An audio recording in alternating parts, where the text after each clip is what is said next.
Bonjour à tous, c'est Marco pour canavapo.fr. Alors aujourd'hui on revient avec le test du VapCap M 2021. Comme tous les ans depuis 5 ans, Dynavap a sorti un nouveau VapCap M, accompagné en 2021 par un nouvel Omni dont le test vidéo sortira prochainement. Pour rappel, Dynavap est une marque de vaporisateurs spéciaux qui fonctionne avec une flamme ou plus récemment avec un système de chauffage par induction. Ils sont donc très différents des vapos électriques que nous avons l'habitude de tester ici. Je vous ai mis le test de l'Hydravong XLS en description si vous voulez vous faire un petit récap du concept Dynavap et de leurs produits. Pour faire simple, le VapCap M est le produit phare de la marque US. C'est avec le M qu'ils ont acquis leur notoriété et qu'ils ont ensuite lancé d'autres gammes comme l'Omni ou les différents Vong. Au-delà de son fonctionnement unique qui nous rapproche un peu de la combustion, le VapCap M et les autres vapos Dynavap présentent certaines caractéristiques notables qui sont bonnes à savoir. C'est le plus petit vapo que vous pourrez trouver, et particulièrement le M qui n'est pas équipé d'embout buccal rotatif. Il fait grosso modo la taille d'une cigarette et pèse une dizaine de grammes. Vous ne pourrez tirer que 5 bouffées maximum sur un bol. Les vapos Dynavap sont donc très adaptés pour le microdosage. Ce sont des vapos abordables entre 50 et 100 €, sauf pour le modèle haut de gamme Omni qui est en titane.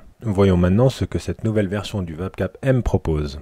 Le M 2021 est fait d'acier inoxydable et mesure environ 9 cm de long. Il est constitué de 4 parties. Le corps du vapo, le condensateur, c'est-à-dire le tube à l'intérieur du corps qui permet d'acheminer la vapeur, le bol et le capuchon qui protège le bol et que l'on chauffe pour obtenir la vapeur. Le corps présente un petit creux au milieu, au niveau des trous d'aération. Cette nouvelle forme permet de placer plus facilement le doigt dessus et donne une meilleure prise. Comme toujours avec les vapos Dynavap, le design est extrêmement soigné. La partie supérieure du corps est striée en spirale pour faciliter la rotation du vapo au moment du chauffage. Le M 2021 dispose de nouvelles aérations en forme de M. Sur le M 2020, il s'agissait d'un seul trou qui est désormais séparé en deux sections. Compte tenu du court chemin de vapeur, ces trous sont essentiels pour mélanger l'air à la vapeur chaude et refroidir celle-ci. À l'extrémité du corps, vous avez l'embout buccal conique qui n'a pas changé depuis 2019. Sur le VapCap M, il n'y a pas d'embout rotatif qui permette de régler le flux d'air, comme sur l'Omni ou l'Hydravong, une fonctionnalité qu'on apprécie beaucoup. À l'autre bout, vous avez l'embout qui contient le bol. C'est un bol minuscule, les VapCap sont donc parfaits pour le microdosage. Vous pouvez mettre 0,1 g d'herbe maximum et vous avez désormais la possibilité de réduire le bol de moitié en poussant la grille par-dessous. Avec ce demi-bol, vous ne tirerez pas plus de 2 bouffées. Le bol a aussi un nouveau design avec une sorte de couronne au sommet et des rainures qui permettent de stabiliser le capuchon dessus. Le capuchon, aussi appelé cap ou VapCap, est l'endroit où vous devez positionner votre flamme pendant que vous roulez le cylindre entre vos doigts. Cela permet de chauffer tout le bol uniformément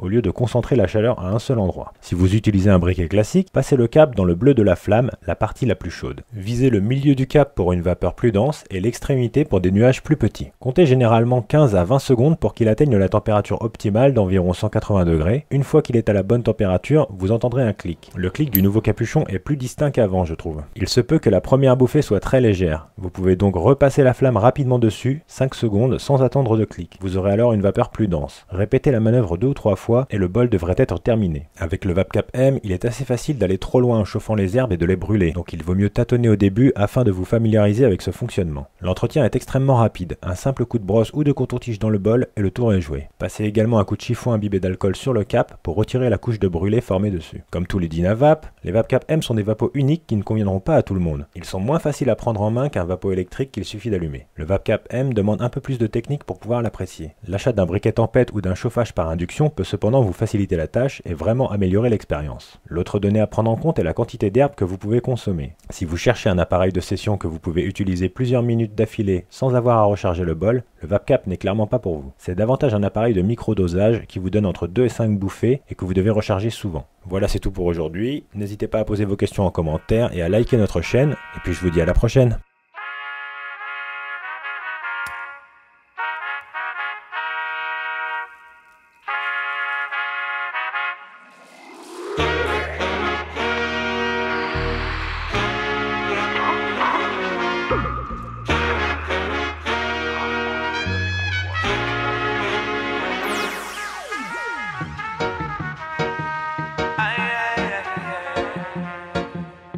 Wait.